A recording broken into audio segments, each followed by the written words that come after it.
Cougar Tracks Extra starts now. Powered by Perry Homes.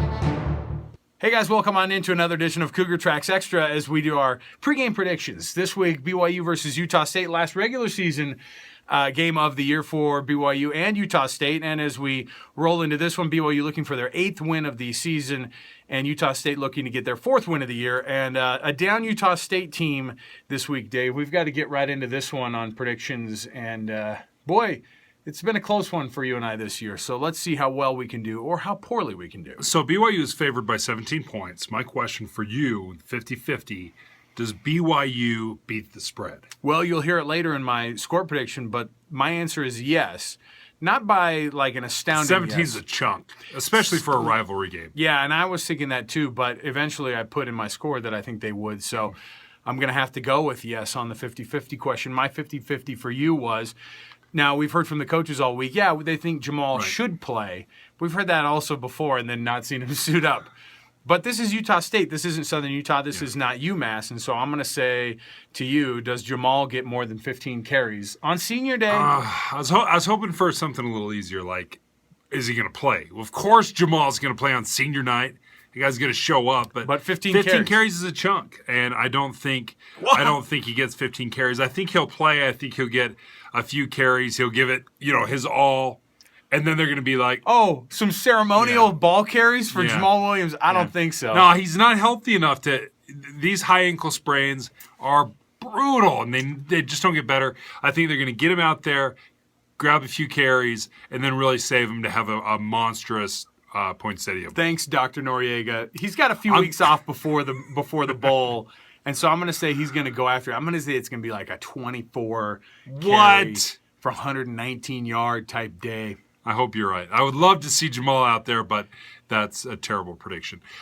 Who leads the team in rushing yards today? Well, obviously you have now selected Jamal Williams if he gets 24 carries.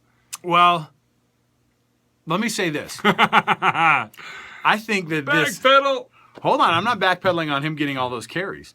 Because I think BYU dominates because I think they're going to dominate the ground today. How many yards do they have rushing against UMass? 247? I say they up that even today. I think BYU is going to skyrocket on the rushing game, and they're going to dominate time of possession, all that.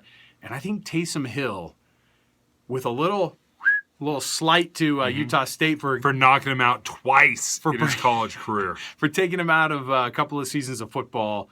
And I think he's going to end up with like 145 yards rushing. Oh, really? Today. Boo! That is awesome. Throwing the gauntlet That down. would be awesome. Throwing the gauntlet down. All right, and then I'm going to ask you, this is a defensive question. How many tackles for loss or sacks will BYU have against Kent Myers today? This is a guy who's pretty mobile in the backfield there, so maybe not a lot of sacks, but those tackles for losses, things like that, BYU's defense is going to try to get into that backfield of the Aggies today. Yeah, the threat of throwing the ball is not quite as scary as it has been in years past. Ken Myers is a good mobile quarterback, and he's throwing the ball well at times during this year. So I think it's going to be more tackles for loss than sacks. Okay. But I'll say 4. Ooh, that's total. light. That is light. Okay. BYU got to Chucky Keaton last year a lot, and the defense showed up a lot last year, even get a couple scores for the defense. And so I'm going to but that's a 4 is pretty conservative, but I think they could do better than that. All right, our scores. I've made some outlandish predictions. I'm going to look more conservative today. Okay, Dave. Speaking of conservative, he needs to do well on the grades this week to be able to. You got a slight lead. I need to have a big day. Dave needs a big day.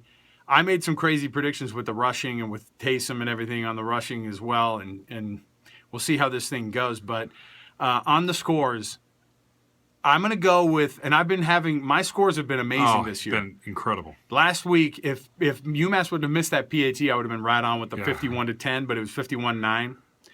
So I'm going to go 34-13 on this one. And Dave insisted before we started shooting this that he was like, I'm going to piggyback on whatever. No. Whatever your score is, I'm going to piggyback on that because. I called it I was going to Price is Right you. Okay, Price is Right me. I was going to Price is Right you and go with the 33-12.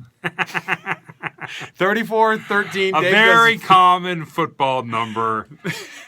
33-12. All right, so there you go. Anything before that, anything lower than that, I get the points. Oh, sure. I get the grades. I don't this like guy's this. a flunker. Our you get anything above it? Our schoolmasters had to listen to Dave beg for extra points all year long or dictate how the grading should go, but it shouldn't go that way. All right, for Cougar Tracks Extra, I'm Alex Kirry. He's Dave Noriega. Check in with Cougar Tracks Game Day after this one to see how our predictions do and if our GPAs match up or if Dave can leapfrog me at the end of the year here. So we'll see you after the game, and you can check in then, everybody. Cougar Tracks Extra is powered by Perry Homes. Discover why Utah families are coming home to Perry Homes.